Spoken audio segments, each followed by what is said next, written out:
Je vous présente Internet.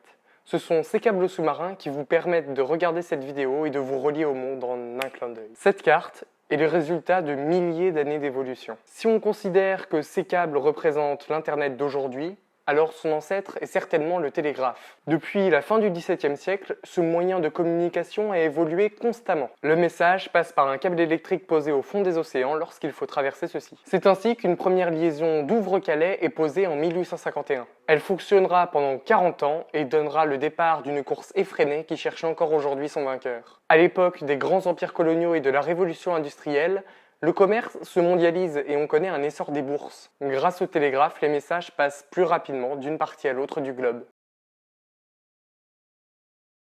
Même si Internet est décrit dès 1934, c'est seulement à partir des années 60 qu'il est réellement étudié. Il connaîtra ensuite le succès qui dure depuis une trentaine d'années. Les premiers câbles à fibre optique sont posés sous l'océan en 1988. Ils ont pour objectif de faire passer les flux de données par-delà les continents et sont de plus en plus nombreux à fleurir sur nos côtes. Actuellement, c'est une vingtaine de câbles qui se raccordent en France en une douzaine de points allant de la mer de la Manche à la mer Méditerranée en passant par l'océan Atlantique. En 2019, une trentaine de câbles sera mise en service.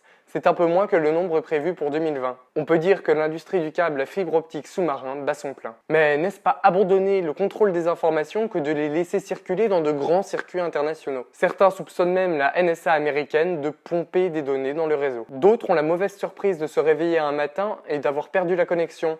La faute à des pêcheurs, comme au Vietnam. Au même titre que l'eau, le contrôle de ces réseaux devient primordial à l'heure où, sans Internet, notre monde ne fonctionnerait plus. Bourse, mail, encyclopédie, actualités, journaux, tout y est lié. Mais ne faudrait-il pas se préparer à cette éventualité? À ce jour, les pirates s'attaqueront à ces bouts de plastique encombrant nos océans. Mais continuons de câbler. D'ailleurs, il me semble que l'Antarctique n'est toujours pas connecté. Alors, cette carte, maintenant, vous la voyez comment?